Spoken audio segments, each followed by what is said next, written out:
أعوذ بالله من الشيطان الرجيم بسم الله الرحمن الرحيم.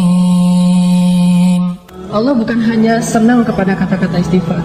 Allah bukan hanya akan pasti menghapus dosa-dosa orang yang beristighfar. Tapi yang lain Allah juga selain menghapus dosa-dosa kita, setiap kali kita beristighfar Allah kasih hadiah loh. Jadi bukan cuma Allah nge-read, Allah typing, Allah ngebales, Allah ngechat sama kita, tapi Allah juga tiba-tiba ngirim gosen. Tiba-tiba di rumah gitu, Bu, ini ada yang ngirim, Mas, Kak, Bang gitu, ini ada yang ngirim gosen. Pas dibuka hadiah dari siapa? Dari Allah. Coba. Allah itu bukan cuma senang kalau kita bilang maafin saya ya Allah, langsung Allah read, langsung Allah typing, ya udah dimaafin. Bukan cuma segitu. Pas begitu kita nulis segitu, Allah langsung nyiapin kado, hadiah, send kepada kita. Bisa sampainya hari ini, bisa sampainya besok, bisa nanti dikasihnya di akhirat. Karena di akhirat kita lebih butuh itu daripada di dunia. Yang pasti Allah nge-send hadiah buat orang bersifat. Pasti itu 100% Allah kasih. Cuman ada yang dikasihnya sekarang, ada yang kasihnya ntar sore, ada yang dikasihnya besok, ada yang dikasihnya someday, ada yang kasihnya next time pas nanti kita di akhirat. Yang jelas Allah pasti kasih kita hadiah.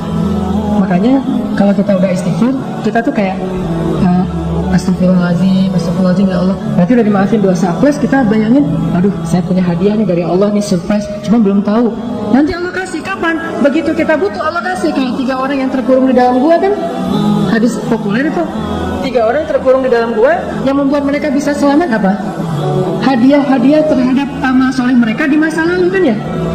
Yang tadi kita baca di ayat ketiga, Allah pasti membalas setiap kebaikan dengan kebaikan. Allah pasti balas. Istighfar itu bagi Allah itu kebaikan. Padahal istighfar itu kewajiban. Itu ya. Namanya orang berbuat salah kan wajib minta maaf kan. Tapi bagi Allah itu bukan cuma kewajiban, kebaikan. Coba. Kalau kita ada orang minta maaf ke kita, kita bilang wajar sih, orang dia salah pasti minta maaf dong. Tapi kalau Allah ngelihatnya nggak kayak gitu, dia baik banget ya mau minta maaf gitu. Coba. Kurang baik apa Allah sama kita? Coba kalau kita disakitin orang, ditikung misalnya, lagi ngecengin, tiba-tiba teman kita nyalip duluan karena dia udah punya modal gitu. Kita ke rumahnya naik angkot, terus macet-macetan dulu, dia naik ninja, udah sampai di rumahnya, pas kita kata nih ninja siapa ya? Jangan-jangan ninja kakaknya gitu. Ternyata dia udah duluan, lagi PDKT sama calon mertua. Kan kita disalip tuh. Pulang dia bilang, maaf ya, gua nyalip lo, gua tahu sih lo mau ke situ. Kamu udah tahu ya gimana perasaan saya mah nggak bisa ditahan, saya mah sayang banget sama dia segala macam. Oh ya udah maafin, udah aja gitu. Apakah kita akan menganggap permintaan maaf dia itu sebagai sebuah kebaikan? Tidak, kita menganggap itu sebagai sebuah kewajiban dan kewajaran. Tapi Allah ke orang yang bersifat menganggapnya itu kebaikan.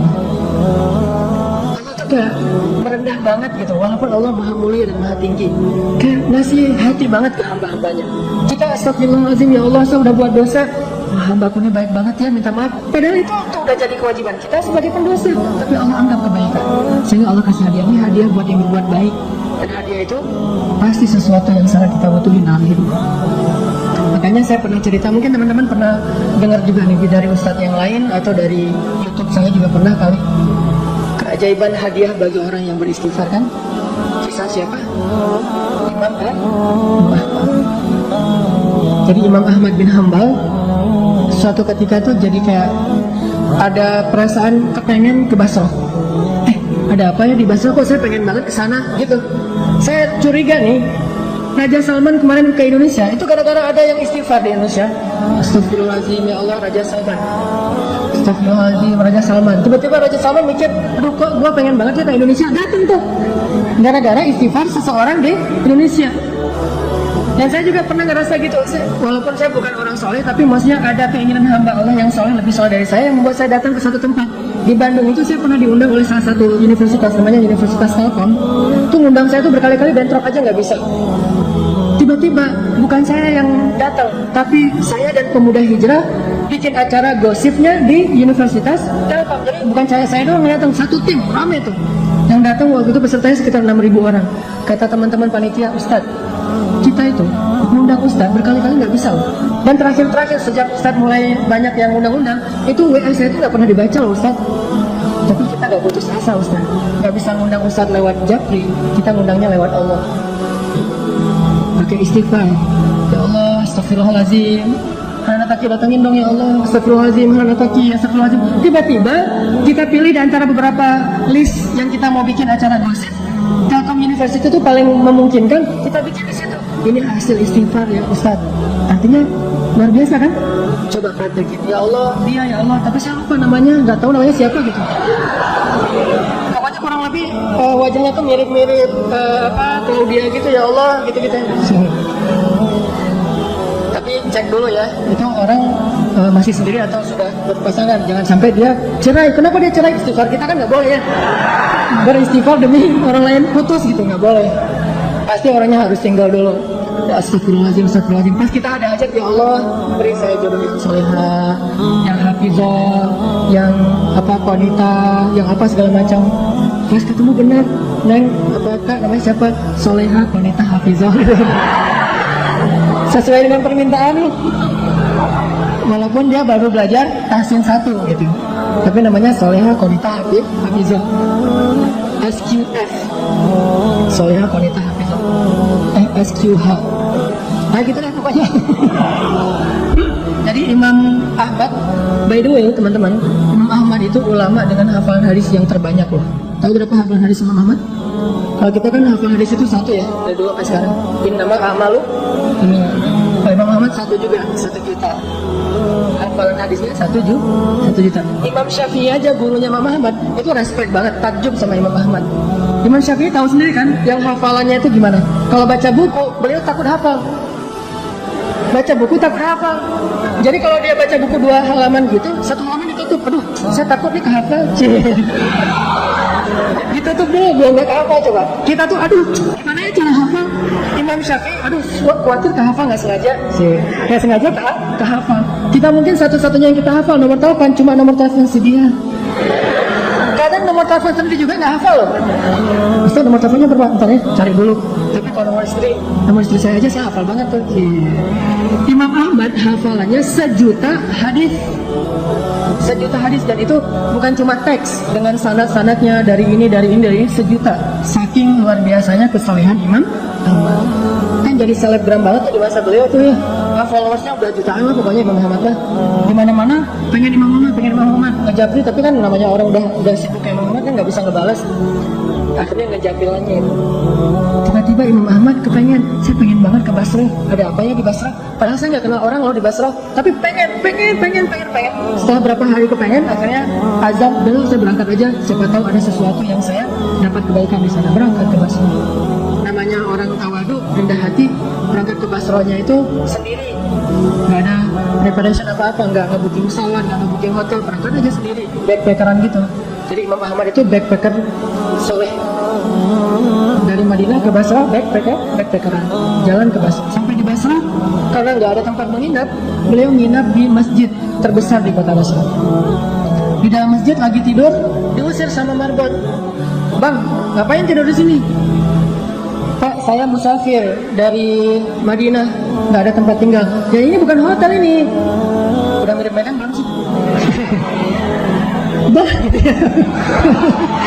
Ini bukan hotel ini. Bah, kenapa tidak di sini? Udah keluar gitu. Diusir aja. Ini Medan bung, gitu ya. Keluar akhirnya dia.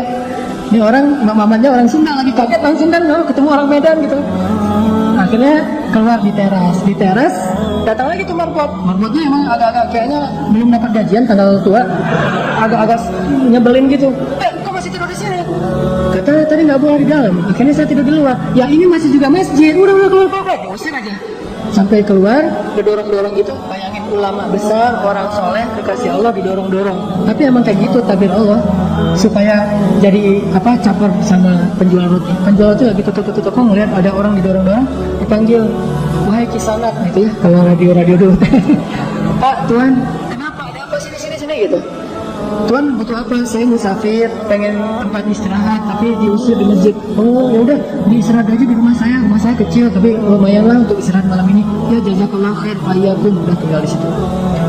Subuh menjelang subuh, pas waktunya tahajud, Imam Ahmad bangun, melihat si penjual roti lagi bikin roti kan, habis subuh dia jualan, jadi bikinnya sebelum subuh, lagi bikin roti ngaduk-ngaduk gitu. Setiap dia ngaduk dia bilang astagfirullahaladzim gitu, bayangin. satu perbuatan yang dibarengi dengan istighfar. Lagi nyalain motor, astagfirullah, astagfirullah gitu. Bisa, lagi ngaduk juga bisa, lagi ngapain juga bisa. Selama itu satu perbuatan yang mubah. Mubah itu boleh-boleh aja. Jangan sambil berbuat dosa istighfar gitu. Atau istighfar tapi asik. Gimana istighfar tapi asik? Istighfar sambil main PlayStation. Oh, astagfirullahaladzim gitu. Itu mah nggak boleh ya. Itu namanya mencampur adukan antara hak dan wala talbisul haqqa bil batil. Janganlah kalian mencampur adukan hak dan batil. Astagfirullahaladzim, astagfirullahaladzim. Daripada ngelamun, daripada bengong gitu, mending daripada bersiul, ya udah astagfirullah aja. Walaupun mungkin bersiul boleh-boleh aja, tapi yang nggak dapat pahala, walaupun nggak dosa juga. Gitu. Astagfirullah. Imam Muhammad perhatiin. Saya lihat udah 10 menit istighfar dulu. Ini datangnya namanya Muhammad. Tadi kepo juga. Mas, bang, kan di Medan ya, bang. Gitu. Oh, orang Bandung ya. Bang, saya lihat abang istighfar terus setiap ngaduk ini. Ya kenapa? Enggak, saya penasaran aja udah berapa lama kayak gitu. Alhamdulillah udah sekitar 10 tahun saya kayak gini. Saya selalu kalau ngaduk roti itu istighfar biar ada kebaikan setiap adukan roti. Siapa tahu rasa rotinya lebih gurih kalau bahasa kita. Oh, udah 10 tahun. Udah 10 tahun alhamdulillah. Terus boleh tahu nggak hasil dari dawamnya istighfar 10 tahun itu apa? Abang udah dapat apa nih dari istighfar? Alhamdulillah sejak saya istighfar kayak gini, Allah selalu ngasih apa yang saya minta. Gak pernah saya berdoa yang Allah tolak, semuanya dikabulin sama Allah. Kecuali satu yang belum dikabulkan. Apaan? Saya tuh pernah berdoa, ya Allah saya pengen banget selfie sama Imam Muhammad. Pengen banget tuh. Gak apa-apa, Allah sekali aja yang penting bisa ketemu sama Imam Muhammad, pengen jabatan tangan, pengen tahu wajah orang yang hafal hadis sejuta hadis itu kayak gimana. Saya minta ke Allah, cuman mungkin belum aja, tapi saya yakin pasti akan dikabulkan. Imam Ahmad langsung nangis coba. Masya Allah, jadi ini nih yang menarik saya ke Basra nih. Istighfar dia lah yang buat Imam Ahmad pengen banget ke Basra. Bela-belain habis-habisan sampai diusir-usir di masjid. Gara-gara dia beristighfar. Jadi pengaruhilah hati seseorang, pengaruhilah hidup seseorang dengan istighfar kepada pemilik hati dan kehidupan orang itu.